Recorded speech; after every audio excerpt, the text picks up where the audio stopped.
In the back lot of a junkyard on the west side of Detroit, a black woman in her late 30s stood in front of a rusted yellow school bus.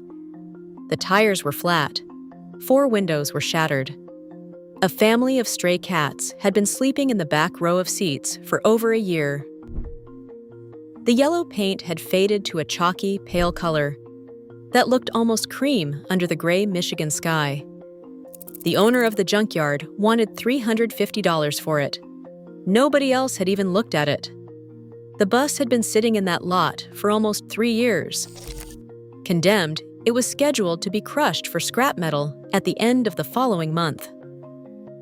The woman pulled a folded envelope out of the inside pocket of her winter coat. Inside the envelope were crumpled bills, 20s, 10s, a few 5s, and a stack of singles wrapped with a rubber band. She counted it out on the hood of a beat-up Chevy pickup truck parked nearby. $207.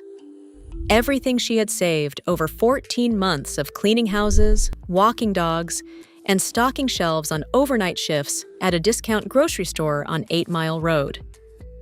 The junkyard owner watched her count it twice. He looked at her face.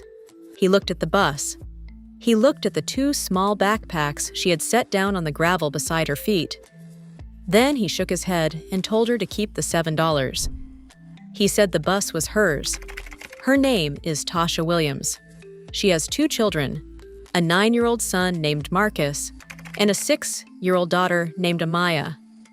What Tasha did with that bus over the next 16 months pulled her family out of one of the lowest places a mother can find herself. But to understand why that moment in the junkyard mattered, you have to understand what brought her there. For almost 3 years, Tasha and her 2 kids had been living out of a 2003 Honda Civic. She had not always been homeless. Before everything fell apart, Tasha worked as a billing clerk at a hospital network on the east side of Detroit. She had worked there for almost 11 years. She knew the medical codes, she knew the insurance companies, she knew the supervisors and the nurses and the people who delivered the mail. It was a good job. Steady hours, decent pay, and health benefits that covered her kids. Then came the layoffs. The hospital restructured its billing department, outsourced most of the work to a third-party vendor in another state, and let go of 23 people in a single afternoon. Tasha was one of them. She got 2 weeks of severance and a letter wishing her luck. She spent the next 4 months applying for every billing job she could find in Metro Detroit. The replies stopped coming. The savings disappeared faster than she had ever imagined possible. Rent was $1,900 a month for a 2-bedroom apartment in a decent neighborhood with a decent school. The math stopped working in November of that year. By December, she was 3 months behind. By February, she and the kids were sleeping in the Civic in the parking lot of a 24-hour Meijer grocery store on the outskirts of the city. The Detroit shelter system kept failing her. Some shelters did not accept boys over the age of 10, which meant Marcus would have only a few months before being separated from his mother. Some shelters had curfews that started at 6 in the evening, which made it impossible to work the overnight grocery shifts she had finally been able to find. Some shelters were full. Some had waiting lists that stretched out for 6 and 7 months. Some had rules about how long children could stay before being placed in temporary foster care. And Tasha had decided early on that she would sleep in her car for the rest of her life before she would let anyone take her kids. So, Tasha and her children lived in the Civic. They kept their clothes in plastic storage bins in the trunk. They kept their school books in the back seat. They washed up in gas station bathrooms and used the public library for homework. Tasha braided her daughter's hair in the front seat by the dome light. She helped her son with his multiplication tables on a napkin spread across the dashboard. She slept sitting up with her hand on the steering wheel because the back seat belonged to the children. For 14 months, Tasha worked 3 jobs and saved every dollar she could that did not go to gas, food, and her children's school supplies. She kept her savings in an envelope inside a coffee can taped under the passenger seat. She never told her kids how much was in there. She never told her sister. She did not even tell herself in the beginning what she was saving for. The envelope is what she counted out in the junkyard that gray February afternoon. The first night Tasha slept on the bus, she slept alone. The kids were with her sister in a tiny one-bedroom apartment across town. 3 people on a pull-out couch was already too much, and there was no room for Tasha. The junkyard owner had agreed to let her park the bus on a back lot of his property for free, as long as she kept working on it and stayed out of the way of his crew. She laid a blanket on the cold metal floor between the rusted seat frames and stared up at the bus ceiling. The wind came through the broken windows in a low whistle. A stray cat watched her from the driver's seat.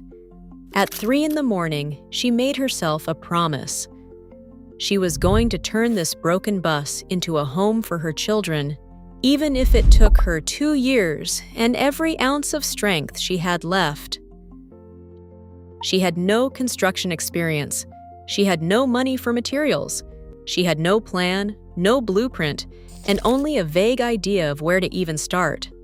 What she did have were 20 years of watching her father, a maintenance worker for the Detroit Public Schools, fix everything that broke in their house growing up. She had his old toolbox in the trunk of the Civic, the one her mother had given her after he passed away. She had a library card, she had a junkyard owner who did not ask questions, and she had 2 kids who needed somewhere to come home to. The first month was demolition. Tasha pulled out every bus seat by herself, working with a wrench and a pry bar. She sold the metal frames for scrap, which gave her almost $120 to put toward materials. She scrubbed the rust off the floor down to bare metal, working with a wire brush until her arms burned and her hands cracked open in the cold. She swept out 3 years of dust and leaves and animal evidence. She patched the broken windows with plywood and heavy plastic sheeting until she could afford real replacement glass. She cleaned every surface with bleach and water, scrubbing the inside of the bus until the smell of animal and rust started to give way to something else, something cleaner. The second month was wood. Tasha started walking demolition sites across Detroit, old houses being torn down on the east side, abandoned commercial buildings being cleared near downtown. She would find the foreman and offer to clean up the site for free in exchange for any wood she could carry away. Hardwood flooring from a torn-down bungalow in the Boston Edison neighborhood, pine boards from a collapsed back porch in Highland Park, cedar siding from an old shed that a homeowner in Ferndale was happy to be rid of. She hauled it all back to the bus in the back of the Honda Civic, making trip after trip after trip, sometimes loading the car so heavily that the back tires almost touched the wheel wells. The grocery store dumpsters became her lumberyard. Wooden pallets, thrown out by the dozens every week, became her subfloor. She pulled them apart nail by nail with a hammer claw, sanded the boards smooth on the gravel of the junkyard lot, and laid them down inside the bus board by board. By the end of the second month, the bus had a real wooden floor. The first time Tasha stepped on it in her socks, she sat down right there in the middle of the bus and cried for 10 minutes. Then she got up, wiped her face, and kept working. The third month was insulation. This was the hardest part to figure out. Insulation was expensive, and Tasha could not afford it. So she made deals. She helped a small contractor demolish an old garage in exchange for the leftover fiberglass bats. She cleaned out a warehouse for a man in Hamtramck who paid her in canisters of spray foam. She traded labor for materials wherever anyone was willing to deal with her. Slowly, piece by piece, she insulated the entire bus from floor to ceiling. She built wooden frames against the metal walls and packed them full of insulation. She sealed every seam with foam. She covered everything in reclaimed cedar paneling that smelled like a forest on warm days when the sun heated the inside of the bus. By the fourth month, the bus stayed warm enough to sleep in without a winter coat. Tasha slept on a folded blanket on the wooden floor instead of inside her car. Her back stopped hurting in the mornings. She stopped seeing her breath when she woke up. Then came the breakthrough. Tasha needed water, real running water. A bus could be insulated and floored and painted, but a real home needs real water. Showers, dishes, drinking, cooking. She found her answer on the roof of the bus. Tasha built a rainwater collection system using 2 large food-grade plastic drums she pulled out of the trash behind a restaurant supply company near Eastern Market. She cleaned them with bleach, sealed them shut, ran rain gutters along the entire length of the bus roof, and connected everything with PVC pipe she got in exchange for a week of cleaning work at a local plumbing supply shop.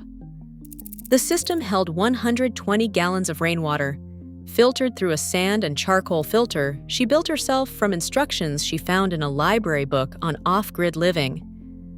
For hot water, Tasha rigged up a small propane on-demand heater she found at a Saturday morning estate sale for $40. She built a shower stall in the back of the bus with PVC pipe and a heavy plastic curtain. She laid down a floor of broken ceramic tile collected from the same demolition sites she had pulled the hardwood from, fitting the pieces together like a mosaic on her hands and knees. The pieces did not match. Some were white, some were dusty rose, some were the color of dark coffee. Tasha said later it was the most beautiful floor she had ever stood on. The day Tasha took her first hot shower on her own bus, she stood under the water for half an hour. She had not had a proper hot shower in 14 months. She said later that she forgot what it felt like her body had to relearn the feeling of warm water on her skin. Like clean was something she had to remember how to be. That was the moment, Tasha says, when she stopped feeling homeless. Not when she bought the bus, not when she laid the floor. The moment the hot water hit her shoulders. Power came next. Tasha could not afford solar panels at full price, but she made a deal with a small solar installation company based out of Warren. She offered them 10 days of unpaid labor on their crew in exchange for any damaged panels they could spare. She carried equipment up ladders. She helped install systems on customer homes across the suburbs. She asked careful questions. She did not waste a single screw. In exchange, they gave her 2 solar panels with cracked outer frames but fully functional cells, plus a used charge controller and a deeply discounted battery bank. A retired electrician named Mr. Hayes lived 3 streets over from the junkyard. He was 74 years old and had wired homes across Detroit for almost 5 decades. He had heard about a single mother building a home in an old school bus from his neighbor who had heard about it from a woman at the Saturday farmers market.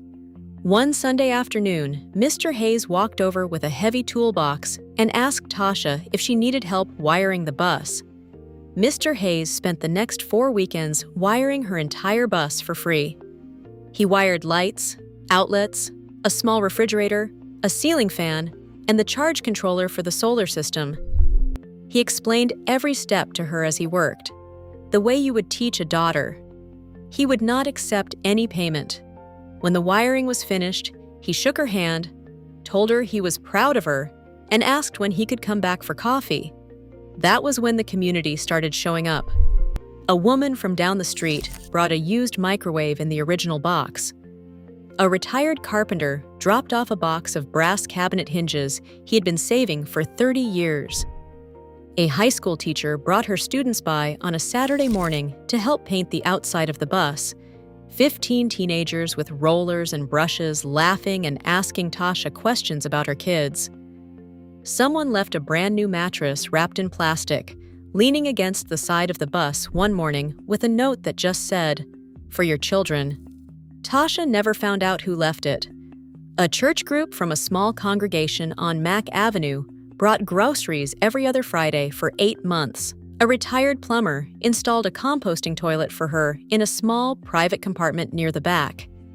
A woman who ran a fabric shop on Livernois Avenue brought curtains for every window. including a special pair for the children's bedroom area, soft blue fabric with small white stars stitched into it. By month 11, the bus had a kitchen.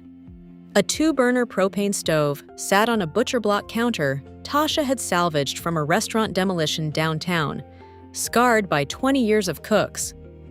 Cast iron pans hung from hooks on a reclaimed wood backsplash. She had found a small farmhouse-style sink at a Habitat for Humanity restore for $18. Open shelving made from sanded cedar boards held plates, coffee mugs, and a small wooden bowl for fresh fruit. By month 13, the children's bedroom was finished. Tasha built bunk beds from reclaimed barnwood she had hauled out of a torn-down dairy farm in Romeo. She built each frame slowly on the weekends, sanding every board by hand, fitting every joint with care. She hung the blue and white star curtains on a small window beside the beds. She built a small bookshelf into the wall and filled it with library books and a few worn paperbacks she had been carrying in the trunk of the Civic since before the eviction. She installed a soft yellow nightlight in the shape of a moon between the bunks. On the wall above Amaya's bed, Tasha carved a small wooden plaque with her daughter's name on it. On the wall above Marcus's bed, she carved one for him. By month 16, the bus was finished. Tasha picked the kids up from her sister's apartment on a Saturday morning in early spring. She had not told them what she was doing. She had told them they were going for a drive. When the Civic pulled into the back lot of the junkyard, Marcus saw the bus first. It had been painted a deep forest green with cream trim. A small wooden sign next to the door read Williams in carved letters. Marcus did not say anything for almost a full minute. Then he asked, very quietly, if this was really for them. Amaya climbed into her mother's lap in the front seat and would not let go. When Tasha finally opened the bus door and led them inside, Marcus ran from one end to the other, touching every wall, opening every cabinet. Amaya found her name carved into the wooden plaque above her bed and traced it with her finger and started to cry without making a sound. Tasha stood by the door and watched her children move through their home for the first time and could not speak. The local news in Detroit picked up the story almost by accident. A reporter named Denise Booker was working on a piece about the housing crisis facing single mothers in the city. Someone at a community center on the west side told her about a woman who had built a home for her kids in a junkyard bus. Denise drove out to see it on a Wednesday afternoon. She spent 5 hours with Tasha and the children. Marcus showed her the rainwater filtration system. Amaya made her a cup of tea on the propane stove. The story aired the following Tuesday. By Friday morning, it had been shared more than 3 million times. Construction companies offered Tasha jobs in 3 different states. A nonprofit in Seattle offered to fly her out to consult on a tiny home village for homeless families. A producer reached out about a documentary. Tasha turned down every offer that required her to leave Detroit. She said her kids had been moved around enough. She said this was their home now. What Tasha did next is the part of the story most people do not know. She started running free workshops for other homeless mothers in Detroit every other Saturday morning on the back lot of that same junkyard. She teaches them how to find materials at demolition sites. She teaches them about rainwater systems and basic wiring. She teaches them how to talk to foremen, how to spot a good pallet in a dumpster, how to keep their children safe and fed while they build something out of nothing. She brings coffee and snacks. She brings patience. She has never charged a single dollar. In the 2 years since the news story aired, 4 other single mothers in Detroit have started their own bus and van conversions with Tasha's help. Mr. Hayes has wired 3 of them for free. 2 of those families are now living in their finished homes. The other 2 are still building slowly, 1 weekend at a time, the same way Tasha did. Tasha and her children live full-time on the bus, parked legally on a small plot of land she now leases for $65 a month from a Detroit landowner who heard her story. They have a mailing address. They have hot water and electricity and a front door that locks. Marcus is in middle school now. Amaya is in 3rd grade. They both ride the city bus to school in the morning and come home in the afternoon to a kitchen that smells like whatever their mother is cooking. Someone asked Tasha recently if she ever thinks about the woman who used to sleep sitting up in the front seat of a Honda Civic with one hand on the steering wheel. Tasha said she thinks about her every single day. She said that woman was not weaker than her. That woman was her. The same hands, the same heart, the same love for her kids. The only thing that woman had been missing was a chance. A $200 chance. Tasha says the bus did not save her family. She saved her family. But the bus, that rusted, condemned, abandoned, scheduled to be crushed school bus, gave her somewhere to start. And sometimes somewhere to start is everything a mother needs. If this story moved you, hit subscribe. We tell stories every week about parents who built something out of nothing for the children they refused to give up on. The next one might be the one that changes how you see your own beginning.